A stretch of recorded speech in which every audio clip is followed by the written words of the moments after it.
Isso é uma definição técnica. O que eles fazem? Eles fazem isso daí pelo que a gente chama de uma projeção da inflação versus a meta. Vamos ver como é que funciona. Eu tenho aqui os meses do ano aqui embaixo e o percentual de inflação acumulada. Vai lá o IBGE e começa a medir. Chega em janeiro, fevereiro. Opa, vamos supor que a gente esteja em junho. O medido, o realizado, foi acumulando e eu tenho um gráfico aí dessa inflação acumulada. O que o Banco Central faz? Ele extrapola esse gráfico. Ele vai e estica esse gráfico. É como se eu dissesse assim, olha, se continuar desse jeito, a inflação vai ser tanto lá no final do ano. Aí ele compara, né? Se a inflação estiver lá dentro da meta, ótimo. Dentro da meta é exatamente no centro? Não, o centro é o quê? 4,5. Mas considera-se legalmente que 2 pontos percentuais para mais ou 2 pontos percentuais para menos ainda está dentro da meta. Então, vamos supor que ele mediu, né? E essa inflação projetada vai dar lá 20%. Opa, está fora, tinha que ser 6, né? 6,5. Está fora, não pode. Aí o que ele faz? Tem que subir a taxa de juros para controlar a inflação. Né? Vamos supor que seja baixo. Aí ele abaixa a taxa de inflação. Abaixa a taxa de juros para controlar a inflação, porque ela já está muito baixa. Não é bom também a inflação muito baixa, ela gera estagnação na economia, ela gera uma economia que não se movimenta. Né? Então é importante manter a atividade econômica e ir controlando a inflação. É este o trabalho que o Banco Central faz. Aqui, gente, é óbvio, isso é um resumo sintético. Isso aí demora 2 dias, tem discussões, tem pontos de vista, né? Mas, enfim, é uma definição técnica. Não é algo assim porque eu acho que vai subir, não, é tudo com medição. Feito essa projeção, se a inflação projetada tiver mais alta do que a meta, o que eu tenho que fazer? Subir a taxa Selic. É essencial entender isso. Por que subir? Porque quando eu subo a taxa Selic, 2 efeitos acontecem. Primeiro, fica muito caro comprar coisas, financiar coisas. Segura um pouco o preço. Lembra da procura, da oferta? Ninguém mais vai querer comprar. Se ninguém vai querer comprar, tratem de abaixar o preço, porque senão você vai encalhar com as suas mercadorias aí. Então, já derruba o preço. Segunda vantagem, né, no controle. Você passa a ganhar mais dinheiro se você guardar o dinheiro. Você investe em títulos públicos, por exemplo, e está ganhando muito mais. Né? A ponto de alguns resolverem vender os seus negócios para aplicar nas finanças. Né? Vamos supor, eu tenho um cursinho, ele vale 10 milhões, eu vou vender. Porque o cursinho, vamos supor, eu estou aqui trabalhando para ganhar 10% no final do ano. Ok? Vamos supor que a taxa de juros esteja a 20%. Espera aí, sem trabalho nenhum, tomando água de coco, na beira do mar, eu estou ganhando 20%. Sem risco nenhum. Percebe? Qualquer atividade empresarial, então, quando sobe muito a taxa de juros, ela fica penalizada. Com isso, a gente diz, tira o incentivo para a economia real, para a economia que acontece de verdade, e as pessoas passam para a economia financeira, virtual, ok? É assim que funciona esse balanço aí. Subir a taxa Selic, eu tenho o que eu chamo de uma política contracionista. Eu diminuo o consumo, eu restringo o consumo, também chamado de restritiva. Agora, se naquela projeção eu tivesse a taxa de inflação projetada baixa, abaixo da meta, o que eu faria? Diminuiria a taxa Selic. Com isso, eu incentivo o consumo.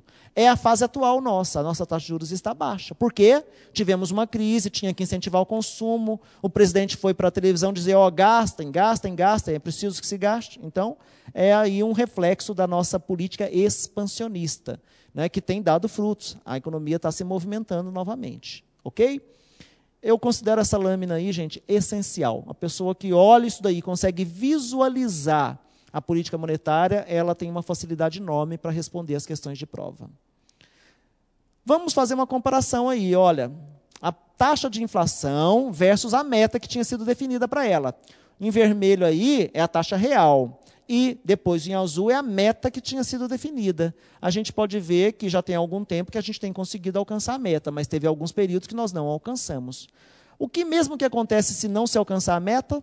Já caiu em prova. O presidente do Banco Central tem que, numa carta aberta, se dirigir ao ministro da Fazenda, né, justificando por que ele não conseguiu cumprir a meta da inflação. É como se eu dissesse, olha, tem uma meta, e você tem todos os instrumentos clássicos para poder ficar dentro dessa meta. Por que não conseguiu? Às vezes não se consegue, às vezes tem um problema externo, né? Tem N problemas, né? Mas é preciso que ele justifique o porquê e que dê sugestões de correção. Isso já foi feito algumas vezes aí, quando não se cumpriu a meta. Desde 1999 é essa a nossa sistemática da política monetária. Nós vamos fazer alguns exercícios agora para consolidar. Lembra que eu tinha dito de 10 exercícios pelo menos? Vamos ver pelo menos uns 5 aqui.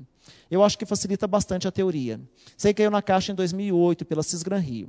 Política monetária enfatiza sua atuação sobre os meios de pagamento, títulos públicos e taxa de juros, modificando o custo e o nível de oferta do crédito. O Banco Central administra a política monetária por intermédio dos seguintes instrumentos clássicos de controle monetário. Percebe? Ó, tudo a ver com o que nós acabamos de falar. Item 1, recolhimentos compulsórios? Verdadeiro, desenhei ele para vocês. Recolhimentos compulsórios é um dos itens de clássicos de política monetária. Operações do mercado aberto, open market? Verdadeiro. Depois, item 3, limites e políticas de alçadas internas de crédito? Nada que ver. Isso aí é a alçada do quanto o gerente pode ou não pode emprestar. Isso não tem nada a ver com política monetária. Depois, política de redesconto bancário e empréstimo de liquidez? Verdadeiro, é o famoso redesconto, né? Isso é um empréstimo que o Banco Central faz para os bancos, portanto, tem a ver com política monetária. Item 5, depósito à vista e crédito de poupança? Nada que ver. Não está falando nem o que vai fazer com o depósito à vista, né? Então, está solto aí. Então, ficou o item B como resposta correta, né? Item 1, 2 e 4.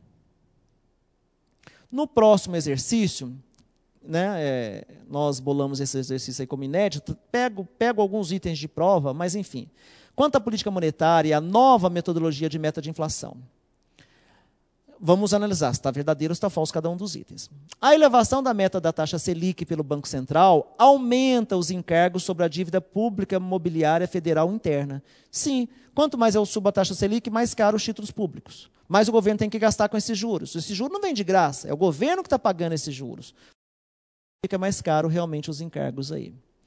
Agora, olha a segunda parte do item. Anulando todo o esforço do governo com a geração de superávit primário. Agora não. Isso é um que a gente chama, dica de prova, gente, é peguinha. Isso a gente chama de juízo de valor. Eu estou dizendo que anula tudo, é um erro. Quem sou eu para dizer que anula tudo? Atrapalha? Atrapalha. Agora eu posso dizer que anula o esforço do governo? O que é anular o esforço do governo? Percebe? Então tem um juízo de valor. Por isso que esse item é errado, apesar da primeira parte estar correta.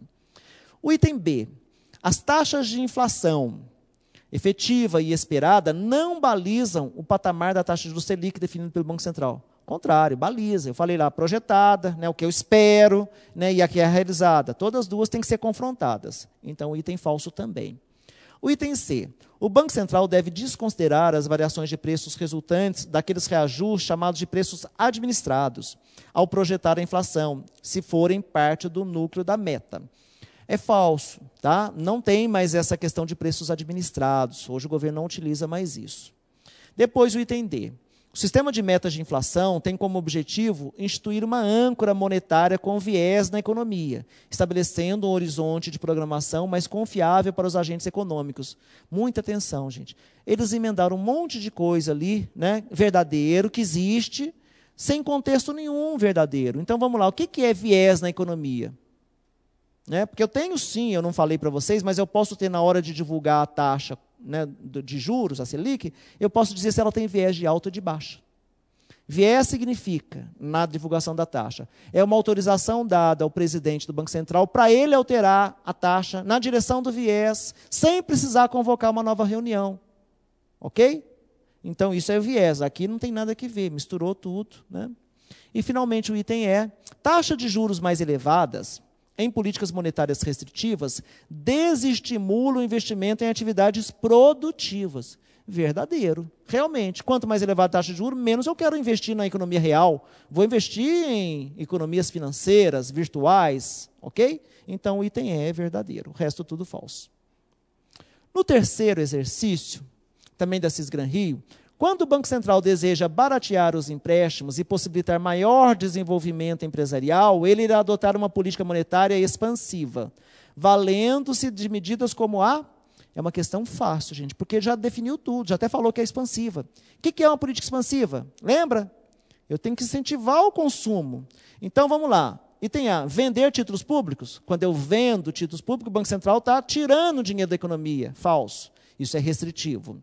Elevação da taxa de juros. Falso. Isso é restritivo. Elevação do recolhimento compulsório. Falso. Isso é restritivo. Redução de linha de crédito. Falso. Isso é restritivo. Então, olha, redução de taxa de juros, sem dúvida, uma questão muito fácil. Se tiver dúvida com essa questão, estude, revise a matéria, porque ela está bem tranquila. Mesmo que eu não soubesse nada, eu ainda poderia dizer aquela... Todos estão indo numa direção, 4 numa direção e 1 na outra. Então, ó, não entendia nada, posso nem ter lido isso, mas a lógica ajuda, percebe? Ela está muito fácil, esse item, essa questão, que caiu em 2008, lá no Acre, pela Cisgran-Rio, no edital da Caixa. Vamos para o exercício 4, também do Banco do Brasil, concurso nacional de 99. Eu considero que esse foi um dos concursos, até o de ontem aí do BRB, tinha sido um dos mais difíceis também. Era de alto nível, questões muito difíceis. Vamos lá. Na nova metodologia de taxa de inflação, de meta de inflação, o Banco Central, BC, é responsável por, item A, gerenciar os elementos da política fiscal que garantam a meta? Não. Quem gerencia política fiscal hoje tem outras áreas do governo. Planejamento, orçamento, Tesouro Nacional, enfim, não é mais nem CMN, muito menos o Banco Central. Gerenciar os elementos da política monetária que garantam a meta? Atenção, gente. Prova desse estilo, que você é para escolher uma apenas, leva a isso. Muitas vezes coloca-se um item verdadeiro e outro mais ou menos verdadeiro. Ou então, tudo muito falso e um mais ou menos falso. Por quê? Porque realmente tem a ver, olha, ele vai gerenciar os elementos de política monetária, né, tentando garantir a meta, mas aí ele colocou que garantam a meta. Será que a meta vai ser garantida? Não. O que a gente faz nesse caso? Reserva. Olha, essa aqui tem sentido, mas vamos ver se a gente acha outra melhor. Se não achar, é ela que é a resposta. Item C, garantir a taxa de juros do mercado via Copom. Errado. Mercado é uma meta. O Copom é uma meta. Eu vou garantir a meta? Não. O mercado faz o que quiser com a taxa. Em geral, ele segue a meta, fica pertinho, mas não é exatamente. Vamos ver aqui uma explicação gráfica aqui que fica mais fácil de compreender. Eu tenho ali, a cada 45 dias, pelo menos, mais ou menos, né, a cada 45 dias, as reuniões do Copom que vão me definir a taxa da Selic. Então, vamos supor, ela esteve aqui a 13, 14, 12, 25. Recentemente, né, ela está aqui já tem várias reuniões, 8,75% ao ano. Okay? Nós estamos com uma taxa baixa, a mais baixa da nossa história. Aqui está o tempo e lá em cima está a taxa. Né? Em alguns momentos teve a 12% ao ano, né, 14%. Eu estou dando exemplos aleatórios aqui só para ver, mas é assim que funciona. Essa é a meta que o mercado tenta seguir. Agora, o mercado está aqui, ó, fazendo seus leilões. Onde? Lá no Selic. Nada garante que o mercado vai trabalhar exatamente com a meta. Em geral, fica perto. Por que fica perto? Porque o Banco Central também tem uma grande carteira de títulos que, se o mercado começar a cobrar muito alto, vamos supor que seja 8,75, o mercado está cobrando 10. O que o Banco Central faz? É igual, lembra do produto? Ele vai lá e vende títulos públicos. Começa a sobrar título público, o preço cai.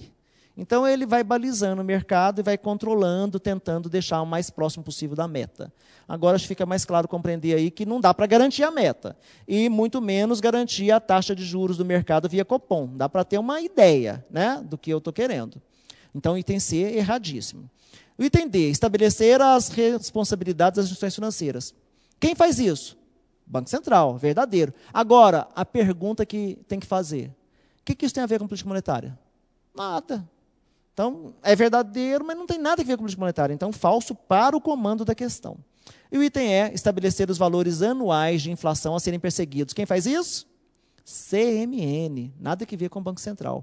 Então, ficou mesmo o item B, apesar de não estar perfeita a redação dele. É o escolhido e era o gabarito da prova mesmo. Agora, no BADESC, né, 2005. O Banco Central é a entidade criada para atuar como órgão executivo central do sistema financeiro, cabendo-lhe responsabilidade de cumprir e fazer cumprir as disposições que regulam o funcionamento do sistema e as normas expedidas pelo CMN. Dentre as opções abaixo, assinale a atribuição que representa uma das competências privativas do Banco Central. Pediu competência, isso não é comum, é raro, mas vamos lá, dá por exclusão para a gente ter uma boa ideia aí. Assegurar o funcionamento eficiente e regular das bolsas de valores. Opa, quem faz isso? Diretriz, CMN. Mas quem regula mesmo, quem assegura o funcionamento, etc., etc., CVM. Nem vimos ainda, mas nada que ver com o Banco Central. Depois, item B, controlar o fluxo de capitais estrangeiros, garantindo o correto funcionamento do mercado cambial. O Banco Central faz isso, não faz? Ele controla o fluxo de capital estrangeiro e garante o correto funcionamento do mercado cambial. Então, é competência exclusiva ou privativa privativa do Banco Central. Então, item B está verdadeiro. Vamos ver se tem outro? Impulsionar o desenvolvimento econômico e social, fortalecendo o setor empresarial nacional. Não, isso daí tem mais a ver com o BNDES, né? Não é diretamente Banco Central, não. Ok? Depois, promover o desenvolvimento integrado das atividades agrícolas, industriais e de serviços. Também não. E estabelecer os valores mensais de inflação a serem perseguidos. Nem tem valor mensal, é anual. E quem faz isso é CMN, não tem nada a ver com o Banco Central. Então, ficou mesmo aí o item B verdadeiro. Feita essa bateria de exercício, no finalzinho a gente faz mais alguns. Vamos aqui para a política cambial. Já expliquei. Taxa de câmbio. Mas vamos ver conceitualmente aqui o que é política cambial. Ela tem um objetivo de gerenciar as contas externas do país. É implementado pelo Banco Central, é formada por um conjunto de normas e regras que podem impor controles, né? Não só controles amplos, mas assim, o acesso ao mercado e também o preço da moeda estrangeira, né? Então, a taxa de câmbio, como é que ela vai funcionar, isso aí, né, é atribuição. A política é atribuição do CMN e a execução dela é Banco Central.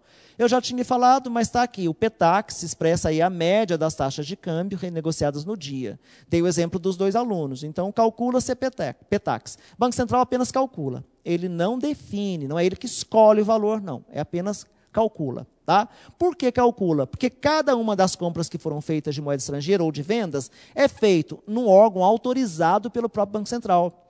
E este órgão autorizado tem que registrar numa coisa que a gente chama, num sistema que a gente chama Siscomex, registra ali, né? Ou então o Sisbacen, né? Se for uma operação aí de importação e de exportação, mas registra ali, aí o Banco Central sabe todas as operações que foram feitas, calcula, né? E define a média do preço que foi transacionado o câmbio. Finalmente, nós temos a política cambial, que é o modo como o governo gasta o seu dinheiro. Então, são as decisões do governo sobre como e quanto irá arrecadar de tributos, os impostos, taxas e contribuições, e sobre quanto e de que forma irá gastar esses mesmos recursos. Esses gastos do governo, a gente pode dividir em despesas diversas, saúde, educação, segurança, despesas correntes, né, que são pagas, aí, pagamento de salário do funcionalismo, etc. Depois também, despesas financeiras, taxa de juros sobre a dívida pública, né, subsídios, gasto de investimento. Né? Então, todos esses são despesas. E os tributos arrecadados, normalmente, são de 2 tipos. Tributos diretos e tributos indiretos. Os tributos diretos, né, por exemplo, imposto de renda, né, eu já sei que é um tributo, ele já é separado para mim. E os indiretos, eles incidem sobre os produtos. Então, quando eu estou comprando ali, né, um quilo de carne, pode ter tributo ali naquele preço. E eu não sei quanto é o tributo. Em geral, não sei. Teria que levantar para poder ver quanto é que foi de tributo. Porque é tudo muito indireto. São aí relacionamentos com a nossa política fiscal. Mas lembrando, política fiscal é o como eu quero fazer, o que eu quero fazer com isso. Hoje, a gente poderia dizer que a nossa política fiscal é muito engessada. Por quê? Quase tudo já está definido. Constitucionalmente, às vezes. Tá? O governo tem uma massa de manobra muito pequena para poder dizer o que ele vai fazer com a política fiscal. não está muito na alçada do governo ficar mexendo muito na política. 25% para a educação, não sei quantos por cento para isso, para aquilo, tudo já desenhadinho. Sobra muito pouco para o governo ter uma efetiva gestão, né, gerencial do que ele vai fazer com os recursos, mesmo porque não costumam sobrar muitos recursos, ok? Falando um pouquinho de conjuntura econômica, ou seja, agora como se eu estivesse trazendo para vocês um retrato de tudo isso que eu falei de modo gráfico. Por exemplo, lá, em 6 anos consecutivos, nós tivemos aí inflação dentro da meta. Isso é uma vitória, uma coisa importante. É um dos motivos do Banco Central ser muito elogiado, inclusive internacionalmente. Tem aqui o máximo e o mínimo, que a gente deixou numa cor diferente aí, né? 6,5 até, né, 2,5, e o Banco Central realmente tem conseguido se manter aí dentro desse parâmetro. As perspectivas para os próximos anos também são boas, né, de que vai haver controle. Depois, nós temos aí, na conjuntura econômica, a taxa de juros real. O que é uma taxa de juros real? Taxa de juros nominal, descontado, inflação. Isso é a taxa de juros real. E ela está aí nos menores níveis da nossa história, né? Fechando janeiro de 2010 com 5,7%. É só fazer um parênteses aí, gente. Apesar de ser o menor nível da nossa história, a taxa de juros nossa, tanto a real quanto a nominal, é uma das maiores, atenção, do mundo. Ok? Nós, se não me engano, somos a segunda maior do mundo, só perdemos aí para a Turquia. Tá? Então, apesar do esforço todo de diminuição, né, é algo que o país, no longo prazo, precisa resolver. No curto prazo, talvez a saída seja essa mesma, mas no longo prazo, é preciso pensar uma solução para a nossa taxa de juros. Nós ainda não temos uma taxa de juros civilizada, né? Os países do primeiro mundo aí trabalhando com taxa de juros baixíssima, e nós ainda no nível muito alto. Agora sim, indo aí para nossas reservas internacionais. Nós vamos ver ali que já temos 241 bilhões de dólares em reservas, tá? O Banco Central que administra essas reservas. O Banco Central, ele pode compor, quando ele vê que está precisando de dinheiro, ele vai comprando dólar. Ele pode também dispor desses dólares. Quando está faltando dólar no mercado, ele irriga o mercado com dólares. Tá? Eu vou pedir atenção suas para complementar um assunto que a gente poderia ver lá na frente, mas é interessante a gente falar agora. Só existe 3 razões do Banco Central, entre aspas, interferir com o mercado cambial, interferir com o preço do dólar. Tá? O modelo hoje é uma taxa cambial flutuante.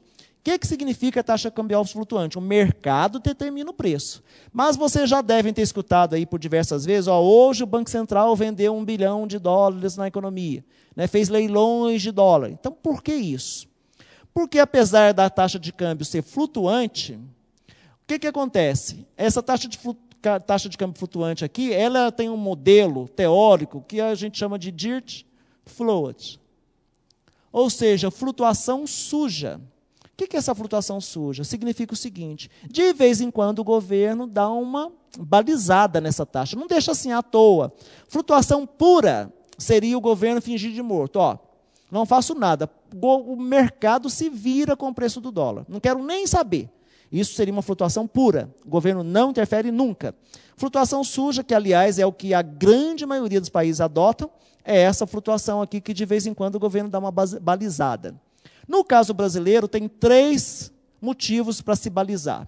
Primeiro, compor fundos, né, e reservas.